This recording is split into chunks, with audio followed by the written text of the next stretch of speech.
Bienvenidos nuevamente. Gracias a todas las personas que nos sintonizan a través de www.megavision.com.sb.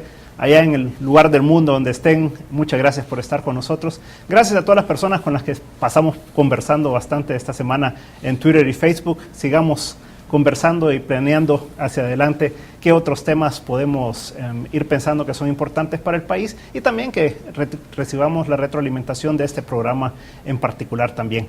Rafael, nos habíamos quedado un poco en Europa y veíamos que el tema de la regulación bancaria puede ser todavía un tema que falte algo, pero se ha avanzado, según nos decía el superintendente. Y por el otro lado, veíamos que la situación fiscal es un tema fundamental en lo que le han llamado los PIGS, ¿verdad? Pero también trasciende a estos países y llega a otros. Entonces hay un gran dilema aquí en el mundo y es, ¿se puede postergar otra crisis con medidas monetarias, por ejemplo, ¿verdad? ¿O ya llegó el momento de hacer ajustes fiscales en Europa en particular? Sí, Luis, efectivamente hay un gran cuestionamiento a lo que era el consenso en la economía por muchos años, de que en una situación de crisis básicamente se expandía el gasto y se reducían las tasas de interés. Entonces creo que ahora hay una nueva corriente de pensamiento que dice, momento, a lo mejor no es lo óptimo, ya con una perspectiva de mediano plazo, el aumentar el gasto de la manera tan desmedida como se ha hecho. Las personas no son tontas y saben de que efectivamente cualquier aumento de gasto, si se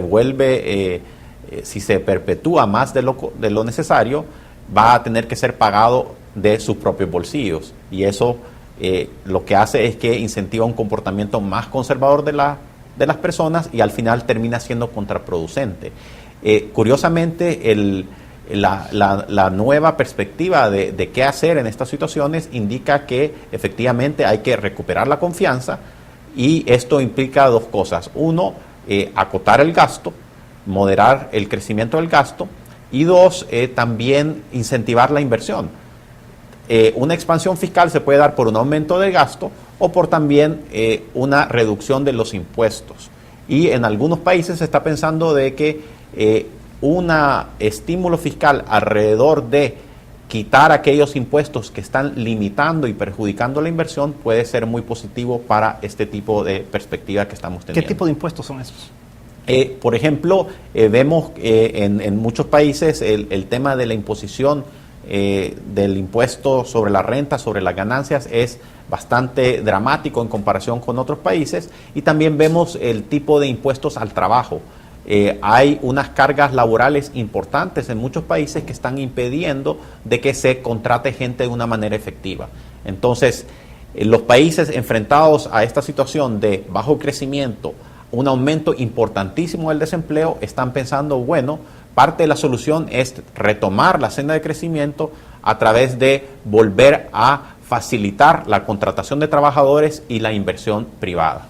Ahora hay ciertos países donde se está comentando que debería de incrementarse la recaudación, ¿verdad? Y la recaudación la puedes incrementar porque crezca más una economía o porque subas tasas o crees nuevos impuestos. En Estados Unidos ha habido una cierta discusión también en ese sentido. ¿Tú crees que es una opción viable pensar en incrementar impuestos? Hay una gran discusión, Luis, en este momento sobre el tema del estado de bienestar, de todas estas transferencias que hace el gobierno hacia personas. La verdad es que estas transferencias no son más que una redistribución de recursos, y que en esa redistribución de recursos, si se hace de una manera excesiva, se pueden crear trabas al crecimiento de la economía. Entonces hay todo un cuestionamiento de que efectivamente se deba de mantener este nivel de transferencias hacia las personas en los niveles que actualmente están. Para darte un ejemplo bien sencillo, el tema de pensiones. El tema de pensiones, están haciendo transferencias enormes en Europa a una población que está envejeciendo, con lo cual la perspectiva hacia adelante es que ¿quién va a pagar por esas pensiones? Entonces, Luis, en economía nos enseñan que no hay almuerzo gratis, que lo que unos reciben, otros lo pagan, y precisamente eso es lo que tiene entrampada la economía mundial, de que las oportunidades de inversión, de contrataciones, se están viendo reducidas porque el gasto no se limita a un crecimiento más normal. Carlos, el estado de bienestar, decía Rafael, es algo que se está cuestionando, es caro, ¿verdad? Todo lo que son sistemas de salud, sistemas de pensiones, el que la gente trabaje menos en horas y además se retire antes, ¿verdad? En su vida útil. ¿Tú crees que en realidad se va a discutir más a fondo esto a través de la política fiscal o crees que todavía se puede continuar con ese tipo de políticas en el mundo? Es una pregunta compleja porque pensaría que tiene varios componentes que llevan a la respuesta. Yo creo que no hay una solución igual para todos. Depende mucho de las capacidades de producción que cada país tenga, de los retrasos que tenga sobre sus propias legislaciones en tema de pensiones o en tema de salud. Hay quien tiene que alcanzar primero niveles mínimos básicos y hay otros que van muy adelantados con un componente diferente. Entonces, lo que sí estoy convencido es que es un diálogo mucho más serio en términos de decir qué continúa.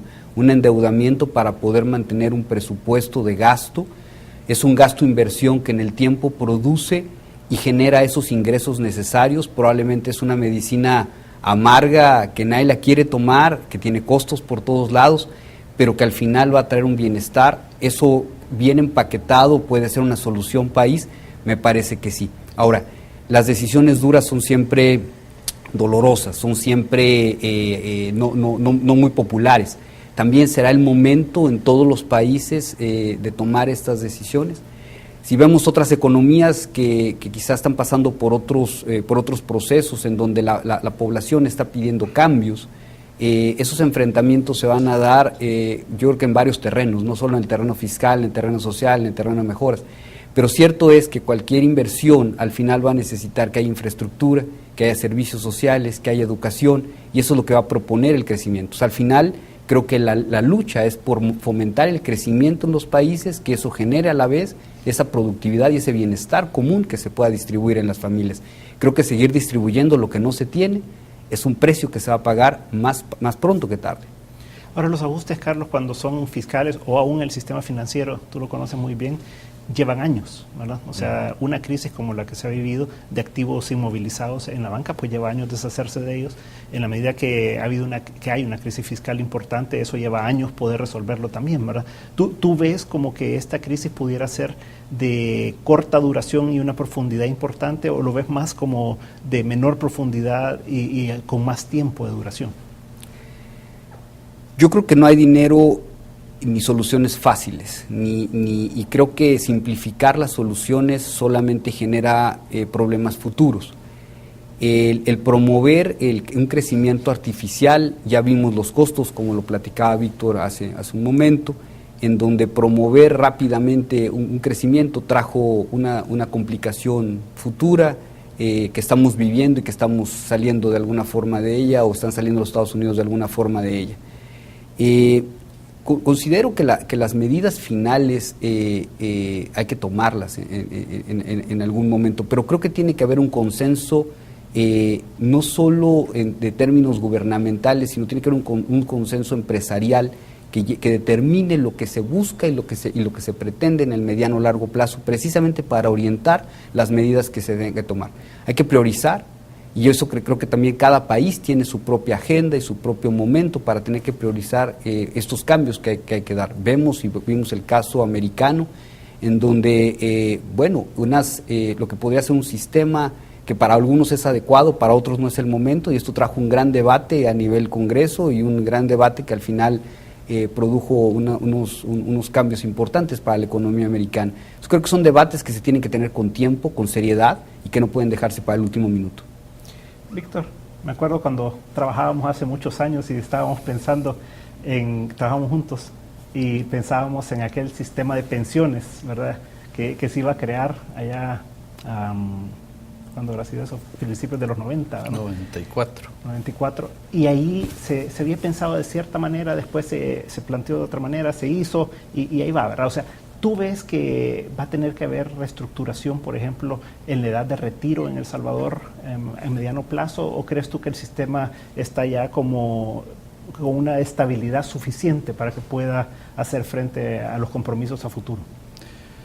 Bueno, el sistema de pensiones salvadoreño está íntimamente ligado con todo el tema fiscal realmente, ¿no? En términos generales el sistema de pensiones se sostiene porque hay un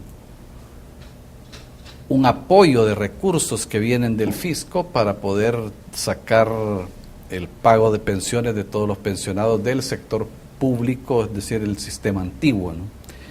El sistema de pensiones en El Salvador creo que tuvo una falla grande a partir del 2000, quizás ahí 2006 y antes que se hicieron algunas reformas, que lejos de ir avanzando en el nuevo modelo, se fue retrasando y un poco avanzando hacia atrás hacia el viejo modelo. Y eso es lo que ha provocado en parte mucho del problema actual de financiamiento que se tiene, de tal manera de que hoy casi coexisten el sistema antiguo y el sistema nuevo, pero en gran medida el sistema antiguo ha crecido todavía, ha crecido en comparación a cómo en el 98 que arranca la reforma.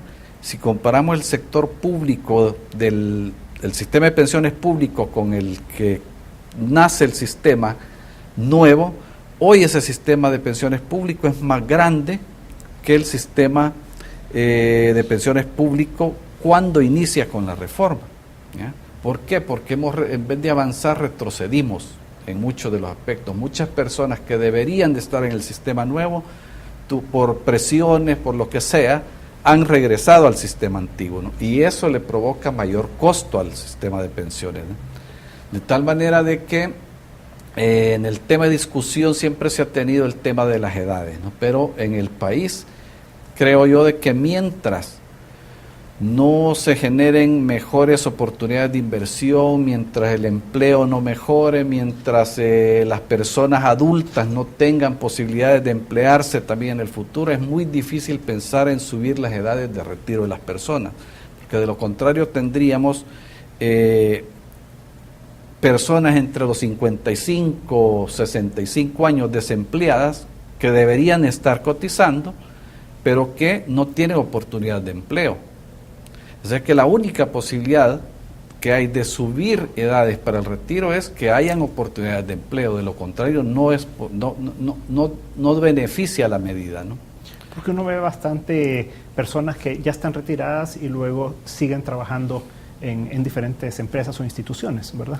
Generalmente porque esas personas ya vienen con un empleo y el sistema de pensiones les abrió la posibilidad de poderse pensionar y continuar trabajando, de tal forma de que ellos no salen del mercado de trabajo, sino que continúan en él. Alguien que se pensionó y que estuvo en una empresa privada o pública, que fue constante, siempre cotizó, pero ese es un mínimo de población en el país, ¿no? El problema es con la gente que sale del mercado de trabajo, que quiere colocarse nuevamente y entonces enfrenta el obstáculo de que después de los 45 años nadie lo quiere tomar, ni en el sector público ni en el sector privado. Hablemos justamente del empleo y todo y pasemos ya en el próximo bloque a El Salvador. Veamos cómo está nuestra economía y veamos cómo esto impacta en el sistema financiero, que es un reflejo justamente de lo que ocurre en la economía. ¿Verdad? No nos cambie, en un momento estamos de nuevo con 361 grados.